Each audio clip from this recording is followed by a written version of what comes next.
విజయవాడలో కేంద్రంగా దేశవ్యాప్తంగా అల్లకల్లోలం సృష్టించడం కోసం మహారాష్ట్ర, రాజస్థాను, ఉత్తరప్రదేశ్ ఇట్లాగా వివిధ రాష్ట్రాలలో ఉన్నటువంటి వ్యక్తులతో కలిపి లీడ్ చేసినటువంటి తీవ్రవాద ముఠాకి సంబంధించిన ఉదంతంలో మొదట 3 దొరికారు. ఆ తర్వాత ఇప్పటికి 12 మంది దేశవ్యాప్తంగా విజయవాడ పోలీసులే రైడ్ చేసి పట్టుకొచ్చారు. ఇప్పుడు కేంద్ర ఇంటెలిజెన్స్ శాఖ వాళ్ళని విచారిస్తుందంటే విజయవాడ పోలీసులు సూపర్ సక్సెస్ అయినట్టు, ఉగ్రవాదాన్ని తొలి దశలోనే పట్టుకున్నట్టు.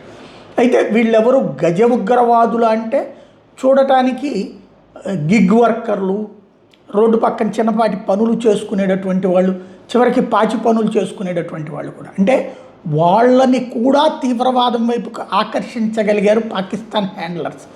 ఈ మొత్తం వ్యవహారం వెనకాల ఉన్నటువంటి సూత్రధారి అల్ హమీమ్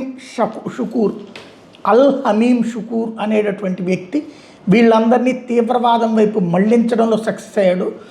వీళ్ళు సోషల్ మీడియాలో పెట్టే పోస్టుల ఆధారంగా వాళ్ళల్లో మత ఉన్మాదం ఉందని గ్రహించి వాళ్ళని ఆ ఉన్మాదాన్ని ఎంకరేజ్ చేస్తూ దాన్ని ఈ దేశం మీద దాడి వైపుకి టర్న్ చేసే విధంగా గేమ్ నడిపాడు.